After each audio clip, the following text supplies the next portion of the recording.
क्या जीतन राम मांझी की वजह से ये सरकार जा सकती है? जीतन राम मांझी बिहार की सरकार को गिरा सकते हैं आगे, अगर अभी न तो सही, आगे क्या इसकी संभावना है? जीतन राम मांझी 2 मंत्री पद मांग रहे हैं, उनके विधायकों की संख्या बहुत महत्वपूर्ण है और मुझे ठीक से जानकारी हो तो 128 की संख्या है एनडीए के पास, जिसमें जीतन राम मांझी के 4 विधायक हैं। अगर वो अलग हो जाएंगे तो लालू यादव के लिए खेल करना आसान हो जाएगा और इसीलिए जीतन राम मांझी शायद बार्गेन भी कर रहे हैं कि नहीं, हमको 2 मंत्री पद मिलना चाहिए। तो आने वाले दिनों में क्या ये संकट इस सरकार के सामने होगा कि जीतन राम मांझी ने अगर खेमा बदला, पाला बदला, जो कि वो बदलते रहे हैं कई बार समय दर समय, तो फिर खतरे में सरकार है अभी?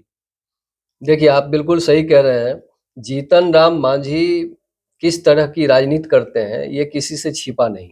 जी। मुख्यमंत्री जब वो बने और उसके बाद किन परिस्थितियों में और किस तरीके से उनको वो कुर्सी छोड़नी पड़ी और उसके बाद उनकी राजनीति जो है, किस तरह से जो है माने जैसे हिचकोले खाती है ना नाव, तो वो उसी तरीके से करते रहे। ठीक है, वो बेड़ा पार भी लगाते हैं, नाव को डुबाते भी हैं। तो आज क्या है कि वो सरकार बनाने में तो मददगार साबित हो गए, ठीक है। वो सरकार गिरा सकते हैं, इसमें कोई दो मत नहीं।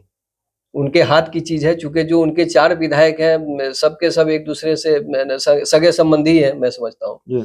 और अभी क्या है कि मांझी जी जब चाहें तो इस मौके के फायदा के लिए ही वो ये कर रहे हैं, फायदा उठा सकते हैं। लेकिन वो बहुत चतुर खिलाड़ी हैं।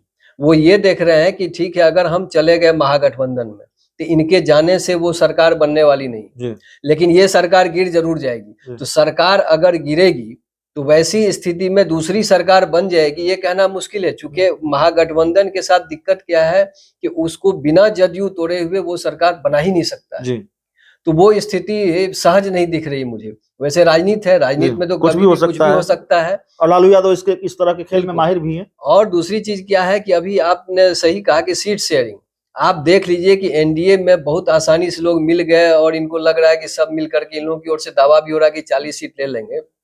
लेकिन सबसे बड़ी बाधा जो है वो सीट शेयरिंग है। क्योंकि आज आप देख लीजिए कि साहब पिछले गठबंधन में नीतीश जी क्या कर रहे थे कि भाई 16 + 1 17, यानी किशनगंज में जो हम सेकंड थे वो सीट भी हमको दो, जो कि कांग्रेस का सीटिंग सीट है। तो आज नीतीश जी यहाँ पर अगर बहुत पीछे भी जाएंगे तो 16 तो चाहिए ही चाहिए।